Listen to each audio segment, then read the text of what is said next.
उसने मैया की एक भी बात को नहीं सुनी। तू ये कबरा पर जोर उठा रहा है, एक कबरा पर जोर उठाने से क्या होगा? अगर तुम मर्द हो तो मर्द से जा के भेंट और बोली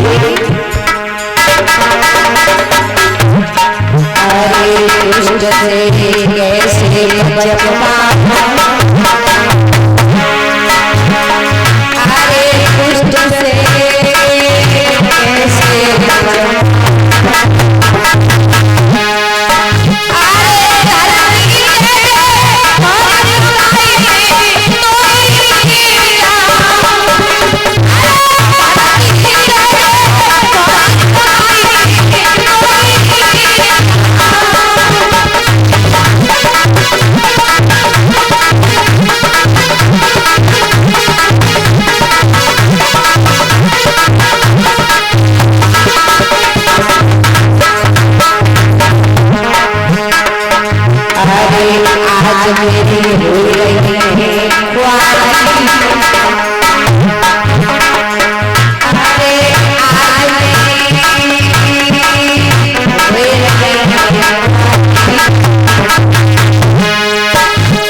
दुशासन खींचता हुआ ले जा रहा है, दुशासन खींचता हुआ ले जा रहा है। मैया द्रौपदी बहुत चीखती है, बहुत चिल्लाती है, लेकिन उस पापी के दिल में दया नहीं आई।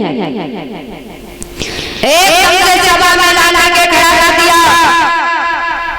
कहने लगे महाराज, आपने मुझसे कहा था कि मैं द्रौपदी को खींच करके लेकर के आऊं, तो मैं द्रौपदी को खींच करके लेकर आया।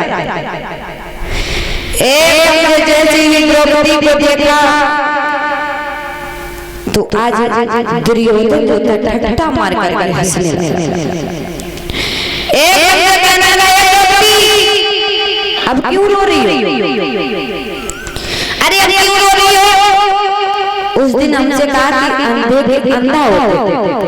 अरे इतने यहाँ पर सभी बैठे हुए हैं, सब अंधे हैं, केवल तुम्हीं को दिखता है और सब अंधे हैं। और जब यहाँ पर सब अंधे बैठे हैं तो किसकी शर्म कर रही हो? किसके लिए रो रही हो? मैया द्रौपदी कहने लगी भैया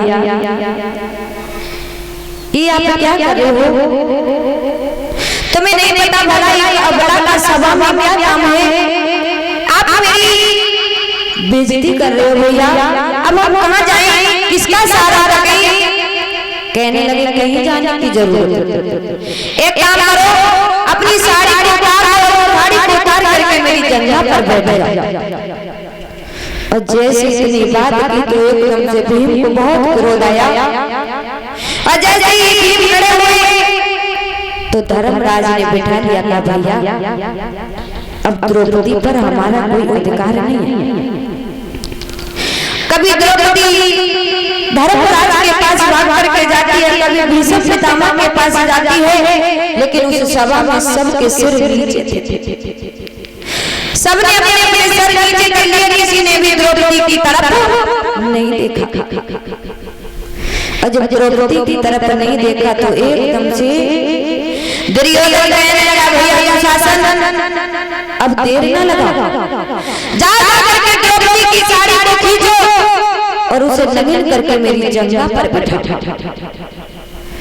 और जैसे इतनी बात की तो द्रौपदी को ऐसा मालूम पड़ा मन उसका सारा संसार ही लूट गया।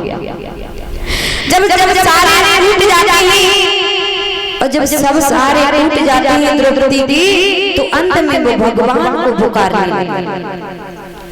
और जब भगवान को पुकारने लगी, कहने लगी प्रभु तुम्हें नहीं पता है कि जब किसी पति की पत्नी जब कहीं फंस जाती है तो वो पति अपनी पत्नी को उतना प्रेम करता है और किसी न किसी प्रकार से उसे निकाल देता है।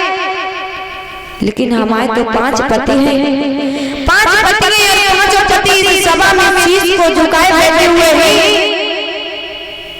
अब हम किसका सहारा रखें?